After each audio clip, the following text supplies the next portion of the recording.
Salut à toutes et à tous, ravi de vous retrouver pour une nouvelle édition de la Minute Quintée. Alors on arrive au dimanche, comme vous le savez, tous les dimanches il y a un mois d'abonnement au prono VIP qui est mis en jeu sur le site turf-fr.com. Tout ce qu'il vous faut c'est trouver le gagnant du Quintet de dimanche et commenter en vidéo YouTube le nom qui pour vous va remporter le Quintet Plus. Si vous êtes plusieurs, il y a un tirage au sort. Si vous êtes tout seul à avoir trouvé le gagnant, vous êtes automatiquement éligible à un mois d'abonnement à nos pronos VIP. On va parler du Quintet de dimanche qui s'annonce grandiose. C'est tout simplement le prix de Cornulier, un quatrième course du programme. C'est le championnat du monde des trotteurs montés. 18 concurrents qui seront en lice dans ce rendez-vous international sur le parcours des 2700 mètres de la grande piste, le parcours classique de la cendrée parisienne, une épreuve qui est prévue aux alentours de 15h15.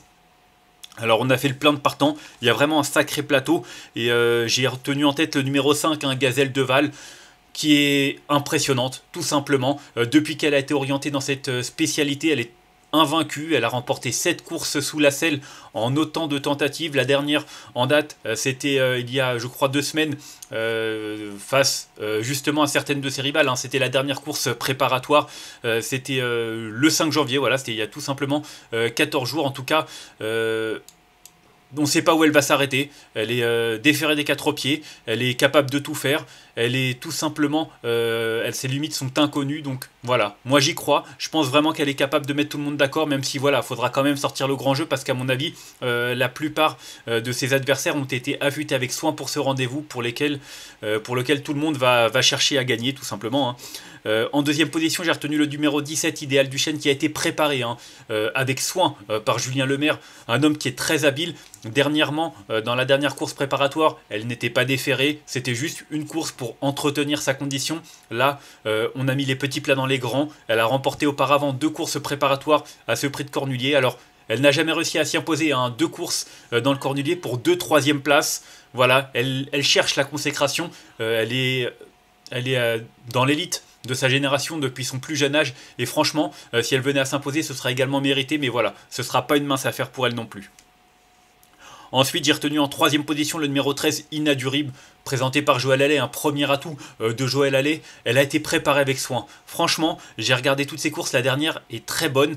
C'est la première fois qu'elle est déférée des 4 pieds cet hiver. On a mis tout en œuvre pour qu'elle arrive au top pour ce rendez-vous. Elle a terminé 4e à 2 reprises, un petit peu le même profil que Idéal Duchesne. Et c'est vrai qu'elle aussi, elle mériterait une consécration à ce niveau-là. En tout cas, elle fait partie des meilleurs juments d'âge. Et pour moi, c'est également une toute première chance. Ensuite, j'ai retenu en 4e position le numéro 8, Jumba de Guez. C'est la première J que je retiens, et il y en a plusieurs dans ma sélection parce que j'aime beaucoup cette génération. Elle a beaucoup de dureté, cette Jumba de Guez. Elle est aussi douée à l'attelage qu'au trot monté. Elle a terminé 2e du prix Bilibili. C'était Cornulier Races, Calife 2, derrière Jésabelle Bier, mais elle courait super bien. Elle a depuis remporté le prix Léon Taquet, un groupe 3, il y a 15 jours de cela, donc la forme est au beau fixe. Elle est dure à l'effort, elle adore ce parcours. Pour moi, elle fait partie des concurrentes capables de jouer les premiers rôles. Ensuite, j'ai retenu en 5e position le numéro 2, Jésabelle Bier. Quelle trajectoire cette Jésabelle Bier. Franchement, il y a encore quelques mois, elle courait des prix de série. Elle s'est hissée au plus haut niveau. Elle a fait l'arrivée de groupe 2 et puis elle a remporté la consécration, le prix Bilibili, le 15 décembre pour Mike Izzo. Et c'est vrai que c'était le premier partant de Mike Izzo pro au plus haut niveau, au niveau groupe 1. Et franchement, ça fait vraiment très plaisir pour son entourage. Maintenant, elle a gagné le droit de participer à cette épreuve. Il faudra quand même sortir le grand jeu. Elle s'est imposée sur ce parcours en 1:11.7. C'est un super chrono. Ça lui confère une belle chance théorique. Maintenant, face à ses aînés, il faudra, comme j'ai dit, qu'elle montre encore mieux. Mais franchement, vu ce qu'elle est capable de faire et comme ses limites sont inconnues, je ne serais pas surpris qu'elle réalise encore une performance de choix. Je ne suis pas sûr qu'elle puisse s'imposer, mais franchement, si elle venait à terminer sur le podium, je ne serais vraiment pas surpris. Ensuite, j'ai retenu en 6e position le numéro 18, un Grand Villesse Bleu, qui est bien mieux cet hiver. L'hiver dernier, ça s'est pas bien passé. Je crois qu'elle a terminé 8e du Cornulier. Elle a eu la malchance de tomber dans sa jeunesse sur Flamme du Goutier qui l'a privée de victoire à 2 reprises. 2 fois deuxième de Cornulier en 2022 et en 2023. Bon voilà, elle est un petit peu vieillissante, mais elle est encore vaillante. Donc voilà, associée à Alexandra Brivard, qui n'avait pas de monte dans les juments familiales, dans les juments de son père, ou même de mâle tout simplement. C'est une belle chance pour les places. Je suis pas sûr qu'elle soit capable de s'imposer à cet âge-là et face à de tels jeunes, mais elle va mettre son cœur sur la piste et ça peut suffire pour terminer 4-5e. Ensuite, j'ai retenu en 7ème position le numéro 9. J'aime le foot, je vous l'ai dit, j'ai retenu pas mal de J. Et j'aime le foot, c'est un concurrent qui est dur à l'effort. Il aime prendre les devants, il est capable de partir de loin, il est capable de faire beaucoup de trains et de vraiment donner du fil à retordre à ses rivaux. Et c'est vrai qu'en plus, il lâche rien pour finir.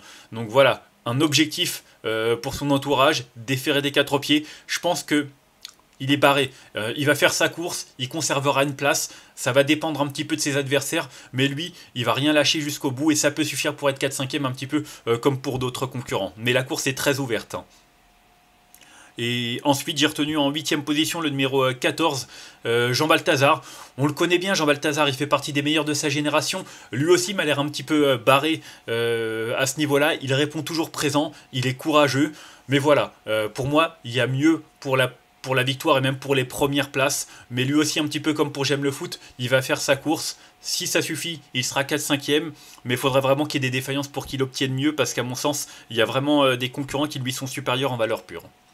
Et enfin, en cas de non partant, j'ai longtemps hésité. J'ai retenu l'As, Jasmine Deveau. J'ai hésité avec d'autres concurrents, notamment le numéro 16, Hirondelle du Rib. C'était pas si mal que cela, mais c'est vrai que défaire des 4 pieds, elle a quand même pas mal déçu cette année. Elle a beau avoir terminé 2e du Cornilier l'an passé. Voilà, j'en attendais un petit peu mieux quand même durant l'année et c'est vrai qu'elle n'a pas toujours réalisé de belles choses, donc ce sera pas elle mon regret principal, ce sera Jasmine Deveau comme je l'ai dit là, qui a vraiment tracé une superbe fin de course il y a 2 semaines de cela. Alors bien entendu, c'est le petit poussé, elle n'a pas les gains qu'ont ses rivaux, mais elle a vraiment de la qualité et à mon avis, elle va pas être ridicule. Son partenaire va sans doute longer le rail et espérer qu'il y ait quelques défaillances et si c'est le cas, elle peut pourquoi pas prendre une petite place. En tout cas, elle fait partie des outsiders capables de s'illustrer pour justement une 5e place. On va faire un petit récapitulatif de ma sélection avec le 5 que j'ai retenu devant le 17, le 13, le 8, le 2, le 18, le 9 et le 14. Et en cas de non partant, l'As.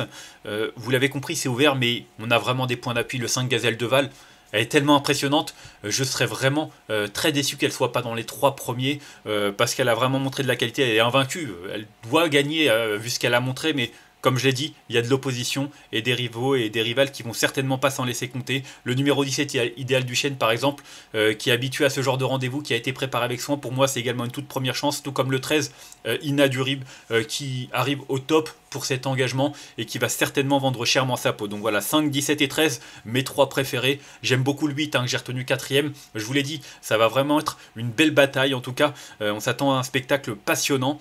Moi, je vous remercie d'avoir suivi une nouvelle fois cette édition de la Minute Quintet. Si vous avez aimé cette vidéo, n'hésitez pas à la liker, à la partager ou encore à vous abonner à notre chaîne YouTube en cochant la petite cloche pour être au courant des prochaines vidéos. On se retrouvera lundi, on descend de plusieurs étages et on va du côté de Cannes-sur-Mer en compagnie des galopeurs. D'ici là, je vous souhaite une excellente journée et de bons jeux à tous. Bye bye.